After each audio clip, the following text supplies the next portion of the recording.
The distinctive characteristics of sound, or the distinctive characters of sound, and we'll be looking at three. There is a number of them, but mainly we'll be looking at pitch, intensity, and timbre. These are important characters of sound, and the understanding of these three, pitch, intensity, and timbre, is fundamental to understand the terminology, the why certain things function, how sound works, but also it's fundamental to understand the equipment that we use. Remember earlier I showed you a picture of the mixer from my computer. In that mixer, there's no musical terms. As I said earlier, it's all scientific terms. So there is frequency, there is decibel. That's all you see. All the numbers are it's frequencies and decibels.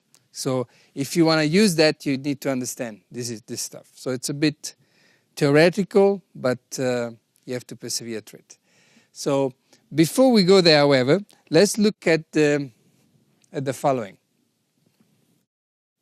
We create an equation where we analyze or study the variation of sound or sound level over time. So we will have time on this x, and on this one we will have air pressure level. Okay, now right now we don't give it any measurement, we just call it air pressure. Let's go back to our tuning fork. Now, do you remember earlier I said that sound is a perception of a vibrating object. Okay, so let's go back to that. So we got a vibrating object that affects the air around it, that eventually somehow triggers our ears, that is connected to the brain, and we now perceive this thing. Okay, so now if we want to understand the vibrating object that affects the air, we need to study how this thing vibrates and how the air around it is affected. So to do that, we're going to slow down this thing really, really tremendously. We got this really fancy slow motion machine, which is my hand. So if we had to slow down this really, really, really severely, you will look at this tuning fork standing still when there is no energy applied to it. So it's not vibrating standing still, okay? Very easy. Now I give it energy and it starts to vibrate. And it vibrates rather fast. In fact, when I see it vibrating, I can't even see that it's vibrating, okay? It's vibrating really fast. Now if I slow it down, I would see that when it's vibrating, it's doing this motion of movement in what can be defined as a cyclical manner. In other words, in a cycle. It forever is the same way. And what is the same way is that it's moving forward, back to the center position, backward, and then back to the center position again. It's often it's illustrated, this principle, with the pendulum. You know what a pendulum is? So it oscillates this way from left to right. So the center, when it's not moving, the pendulum clock, then you go left, right, okay, forever and ever and ever and ever. Okay, it's the same principle. It's like a pendulum. So now let's quickly look at this tuning fork moving, left, center, backward, forward. So it's essentially we're looking at 4 movements. From the standing position to forward movement, it's called stroke 1. Then it goes back, we'll call that stroke 2. Then it goes backward, stroke 3, and forward again, stroke 4. Okay, can you see that? 1, 2, 3, 4. 1, 2, 3, 4. Now the question is, what happened to the hair that is around it? When the object goes forward, it compresses the hair around it. Obviously, this is in a very, very, very small sense, not in a huge sense, but it does causes the air to be compressed. So if we go back to our drawing, remember we have 4 strokes. 0, then we have stroke 1, 2, 3, 4. So we have 1, 2, 3, 4. So at stroke 1, the air pressure would be positive. This is negative because it's compressed, and let's say it would be somewhere there. At the end of stroke 2, the tuning fork is back to normal, meaning that the air pressure level will be back to 0. At stroke 3 is going in the opposite direction. How does it affect the air? It's decompress the air. So it goes in the negative part. And then at 4 is back to 0. Now if I join these dots in the fashion in which it changes over time, the air pressure level, I have our famous sinusoid. You obviously have done this at school. You obviously have seen this before. Okay? So this is air pressure level varying over time. Good? Does that help you? So, in other words, if you ever seen this, what does it represent? It represents how does the air pressure level change over time as this thing vibrates. Okay, good. Now here, before we look into pitch, timbre, and intensity, I just would like to highlight some terminology so that later on we have this knowledge when we need it. Okay, so let's first look at the distance between the peak in the positive side and the bottom peak, which is this one. We will call this amplitude, which is the sum of air pressure in the negative and positive sense, but in absolute terms, not in an algebraical sense, in absolute terms. So this would be, let's say if this is 5 and this is 5, the sum is 10. It's not, obviously, in an algebraical sense, it's 5 and minus 5, so the sum is 0. You got it? Okay, so that's called amplitude. This part here is a cycle because it's the time it requires for the cycle to be completed from position 0, which is when the tuning fork is still, to moving forward, back to center, backwards, back to center. So this is all cycle. So we call this cycle, and when we look at this picture, we're looking at two possibilities. Either period, which we indicate with T, which is how long does it take for a cycle to be completed, that's the period, or wavelength. And that is, what is the distance that the sound would have covered in that amount of time, wavelength. So every time we look at the cycle of a sound wave, we can look at it from a time perspective or from a distance perspective. If it's time, we call it period. If it's distance, we call it wavelength. Okay? You got it? So when later I'm going to be referring to wavelength, you know what I'm talking about. Good. Okay, let's go. This information you need for mainly for our discussion on intensity and our discussion of pitch, but you will need it for most of the stuff. That's why I thought to introduce it now before we go and speak about the thing. Now let us look at the three distinctive characters of sound, being pitch, intensity, and timbre. We will look today, I think we're only going to do pitch. Okay, what is pitch? Let's quickly read what we have noted here. Now remember earlier I said that sound is made up of two different halves. Perception and production. Okay. Now what the table that I've done in your notes is done the same way. We have the name of one of the distinctive characters of sound. In the case would be pitch. Then we look at the perception, how we perceive this thing of pitch, and then we look at production. On which factors is this perception dependent on? You got it. So we're going to look at pitch both from a perception point of view and the production point of view. So let's quickly read.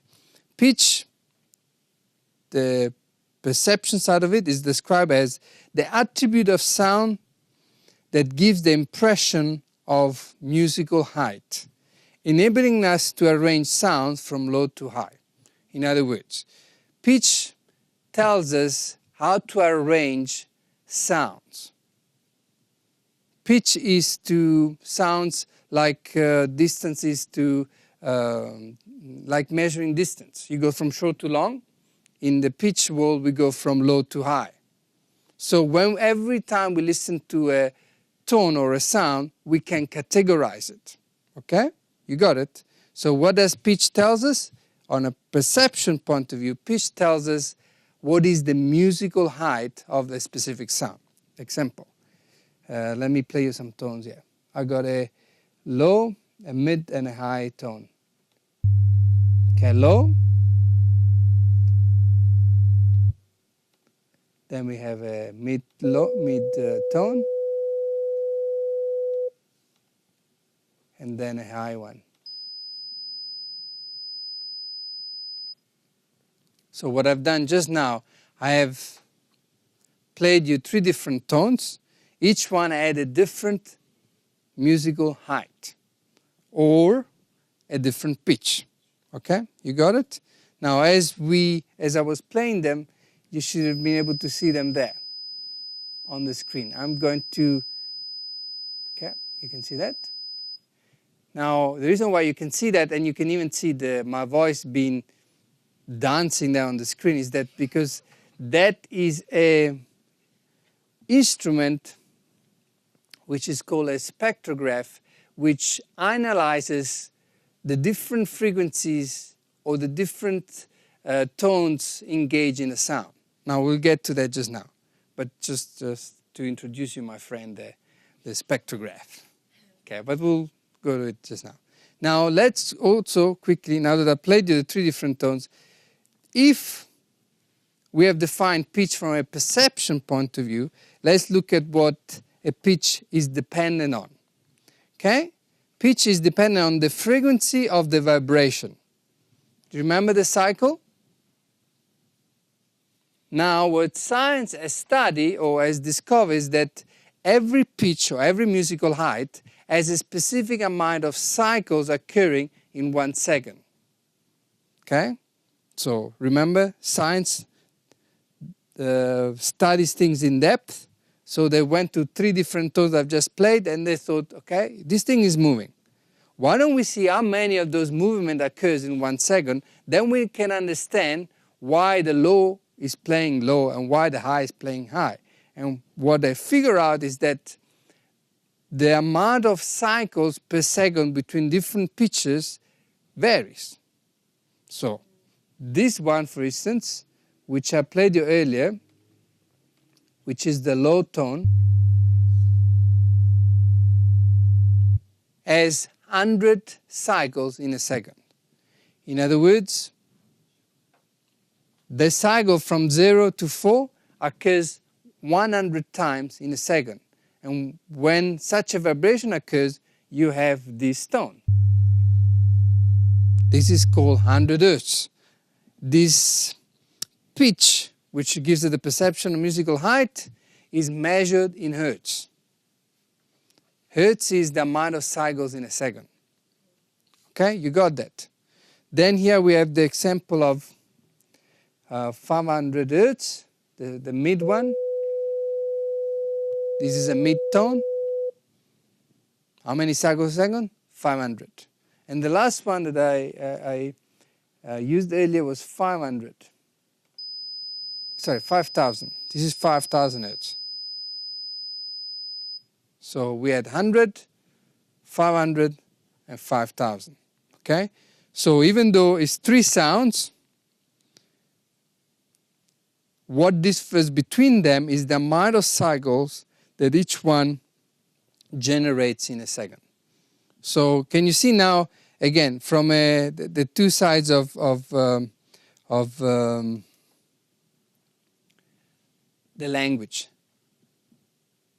Perception describes musical height, from low to high. Science has nothing to do with musical height. It's got to do with cycles per second. For instance, why is this important? I have a point.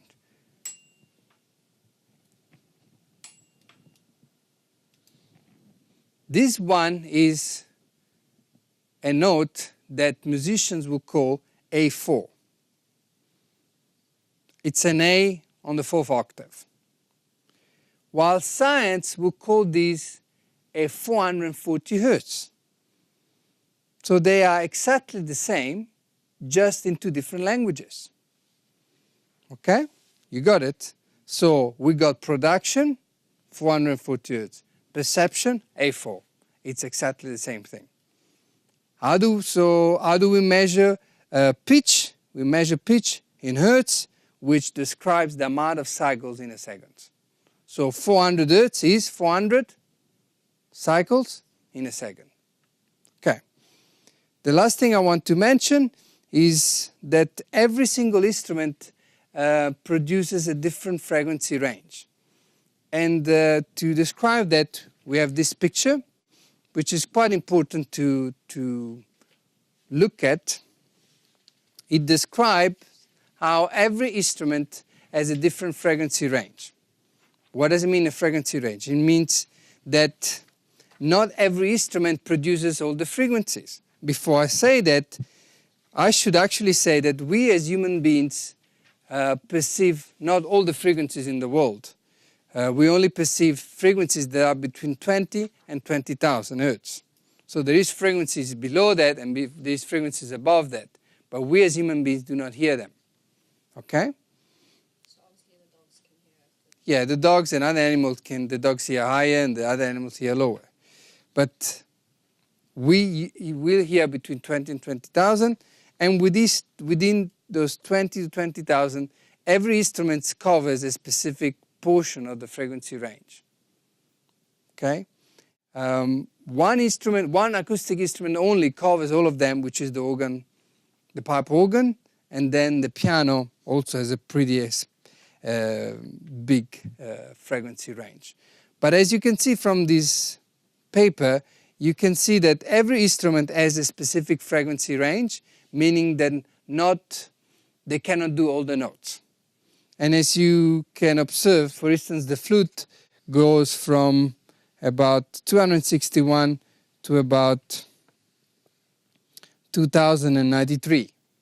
But for instance, note where the flute starts, the bass guitar ends, more or less, just below that. The bass guitar range ends at about 196 Hertz, while the flute starts at about 260.